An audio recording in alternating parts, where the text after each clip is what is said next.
यहाँ पे कि मैं आत्मा हूँ, तो ये आत्मा का स्वभाव है सचित आनंद, है ना।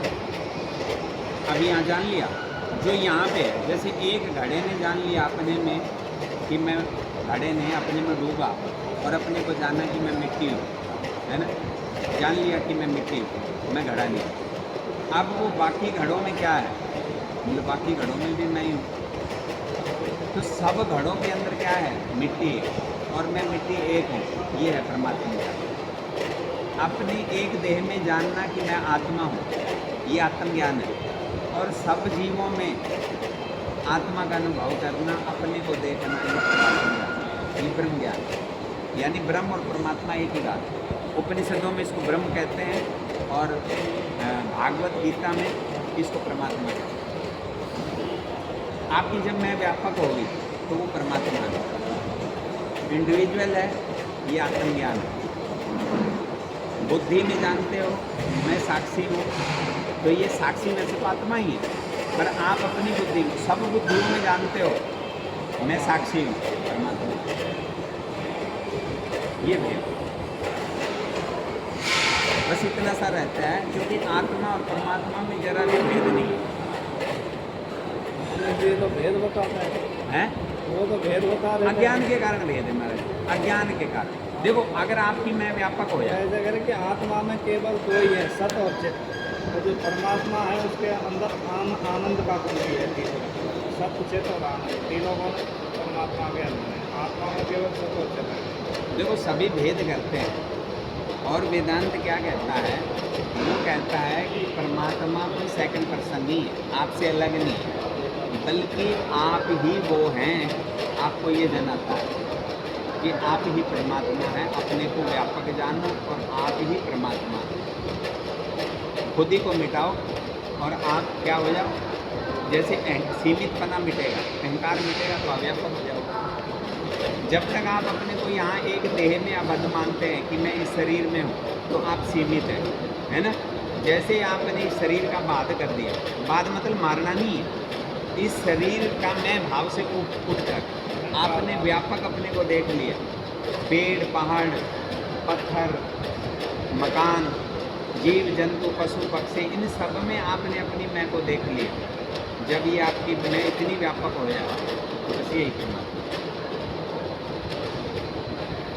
तो इसलिए तो राम ब्रह्म है, राम की मैं व्यापक है, और गुरुदेव की मैं, जो गुरु होते हैं सदगुरु, उनकी मैं व्यापक है। क्यों?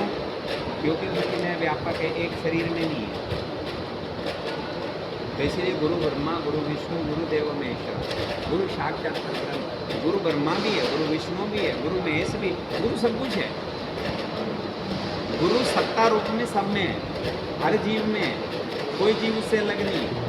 आप बताओ लोहा, जितने भी औजार हैं बताओ कौन से में लोहा नहीं? सोने में कितने गहने बनते हैं बताओ कौन से सोने गहने में सोना नहीं? चाहे छोटा हो चाहे बड़ा हो, सब में सोना है कि नहीं?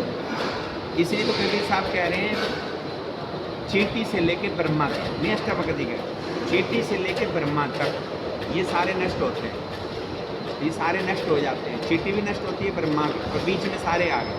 चींटी से लेके ब्रह्मा तक सबके नाश होने पर जिस मैं का नाश नहीं होता, उस मैं को मैं प्रणाम करता हूँ। आओ भाई, जिस मैं का नाश नहीं होता, इस मैं का नाश नहीं होता जो अभी हम चर्चा कर रहे हैं, पर इस मैं का नाश न होगा, चाहे वो ब्रह्मा का शरीर हो, चाहे मनुष्य का हो, चाहे राम का हो, कृष्ण का हो, पर किसी का हो, चाहे चींटी का हो, सबका नाश होएगा, लेकिन उस मैं का नाश नहीं होगा।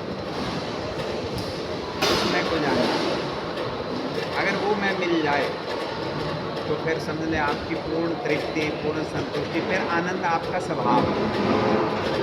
हमारी गीता उपनिषद महापुरुष ये कहते हैं कि जो अपने स्वभाव में उपलब्ध हो जाए, आपका स्वभाव आनंद है, आपका सुख दुख स्वभाव नहीं है। सुख मन में होता है, मन की हो जाती है तो सुख होता है, मन की नहीं होती तो दुख होता है। जब आप मन के पार चले जाते हैं, आत्मा में चले जाते हैं, तो फिर आप आनंद में होते हैं। मन से पार चले गए, सुख दुख का कोई मतलब नहीं। और वो जो आपका स्वभाव है, आप आनंद में सदा रह सकते हैं, और वो आनंद आपका कोई छीन नहीं सकता। वस्तु, व्यक्ति, पदार्थ, परिस्थिति, घटना, अवस्था, देश, काल, कोई भी नहीं छीन सकता। वो आनंद आपका स्वयं का। और ये जो मन के द्वारा मिलता है ये पर का, ये बाहरी है, का और ये क्षण भंग हो रहा है, क्षण सदा रहने वाला। वो सदा रहने वाला तो इसलिए आपका स्वभाव सचित आनंद है, श्रीदानंद परमात्मा है, वो एक ही है। इसलिए गुरु नानक देव कह रहे हैं आद सच जुगाद सच है भी सच नानक होशी भी सच। बोले काहे रे बन खोजन जाए सर्वनिवासी सदा ले पतो ही संग समा। बोले काहे को जंगल में जाता है, काहे रे बन खोजन जाए। बोले सर्वनिवासी, सबके अंदर निवास कर रहा है। सर्वनिवासी, सर्वनिवासी में सब में निवास कर रहा है। बोले कैसे? बोले पुष्प मध्य, जैसे फूल के अंदर खुशबू बसती है, पुष्प मध्य जो वास बसता है, मुकर मध्य जैसा, जैसे दर्पण में परछाई बसती है और पुष्प में सुगंध बसती है, ऐसे ही हरि बसे निरंतर घटी खोजो।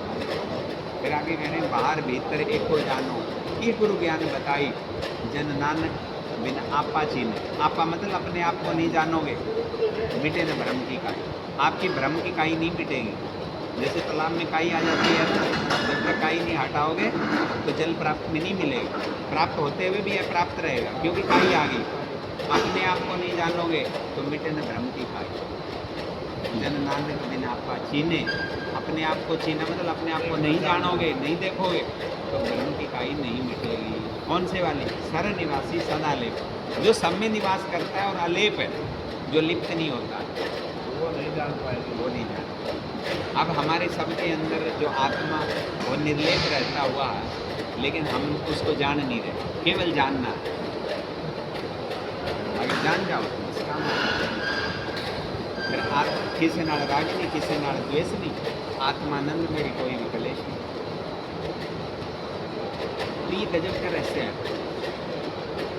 तो यहाँ पे कोई आपका भ्रम, कोई किसी तरह का, ये ऐसी वाणी है आपको कोई भी अहम तो आने ही नहीं देती है।